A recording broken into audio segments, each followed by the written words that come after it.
এক সময়ে সুউচ্চ পাহাড়ের মাঝখানে অবস্থিত একটি সবুজ উপত্যকায় জ্যাক নামে একটি সাহসী যুবক বাস করত। জ্যাক তার উদারতা এবং সাহসের জন্য উপত্যকা জুড়ে পরিচিত ছিল। তিনি তার পরিবারের গরুর পালকে যত্ন সহকারে দেখ।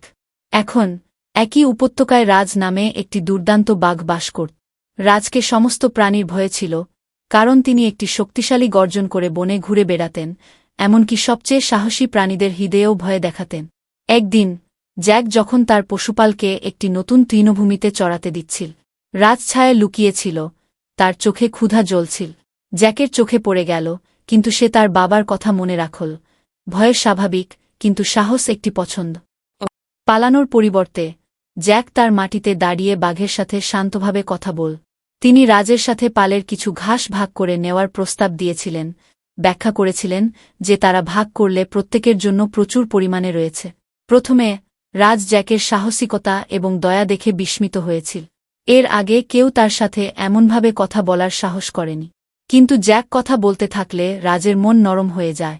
তিনি বুঝতে পেরেছিলেন যে কেবল শিকার এবং বেঁচে থাকার চেয়ে জীবনের আরও অনেক কিছু রয়েছে। সেই দিন থেকে জ্যাক এবং রাজ খুব ভালো বন্ধু হয়ে ওঠে। জ্যাক প্রায়ই বনে রাজের সাথে দেখা করতেন, তার জন্য পশুপালের কাছ থেকে খাবার নিয়ে আসতেন এবং তার দুঃসাহসিক কাজের গল্প শেয়ার করতেন।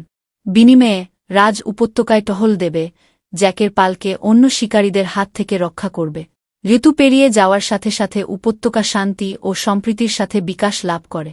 জ্যাক এবং রাজের বন্ধুত্ব অন্যান্য প্রাণীদের শিখিয়েছিল যে এমনকি ভয়ঙ্কর শত্রুও একটু দয়া এবং বোঝার সাথে বন্ধুদের প্রিয়তম হয়ে উঠতে পারে।